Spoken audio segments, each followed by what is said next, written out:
Another common mistake we see in divorce is letting the other party intimidate our client with threats like, I'm never gonna grant you a divorce. I'm gonna keep everything. I'm gonna keep the house and everything. You're gonna walk out of this empty-handed, and I'm gonna keep 100% custody of the children. You're never gonna see them again, and I'm never gonna grant you the divorce.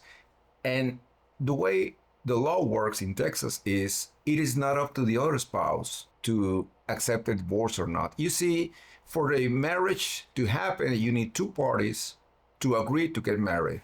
For a divorce to happen, you only need one person to decide to get out of a relationship, and the divorce will be granted. Nobody's gonna force a person to stay within a marriage that they don't want to be in. So what happens is that it is up to the judge to grant the divorce, and the judge will grant the divorce. The only thing that we're trying to decide are the terms of the divorce. And there will be three factors, which is properties, debts, and children.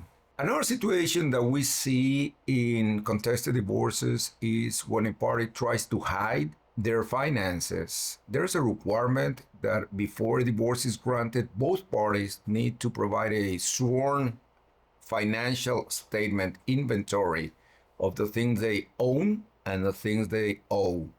And occasionally some parties will try to disclose everything they own and just present the minimum, but many times that backfires, because when it comes up and when it gets uncovered, when the other party finds out, that's when the other party be entitled to keep the property, anything that was not disclosed in inventory.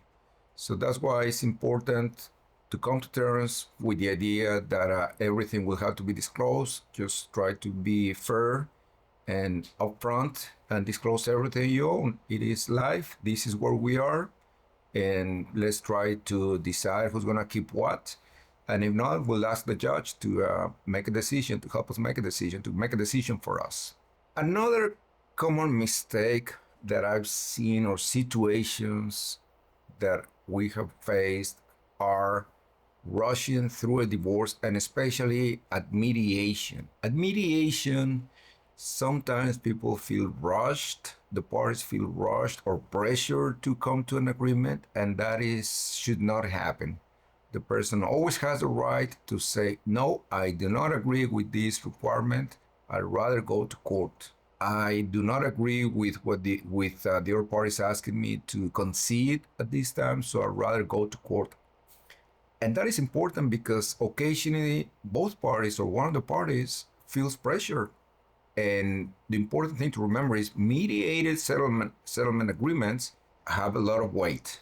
It is very difficult to undo a mediated settlement agreement. If you signed a mediated settlement agreement, it's going to be very difficult to go back later and say, well, I was in a rush, I feel pressured. It's going to be very difficult to undo it. Actually, I've never seen a judge undoing a mediated settlement agreement. I suppose there are exceptions, I just haven't seen them. Another mistake that we occasionally see is when our client ignores legal advice, especially orders from the judge. Sometimes the judge will order a person to turn over certain assets or deliver a child, and the parent just refuses to do so, even against our advice. Sometimes we tell the client to be upfront, disclosing all their belongings, all their property, and they also refuse to do so. In those cases, there may be important legal consequences because of the bad faith.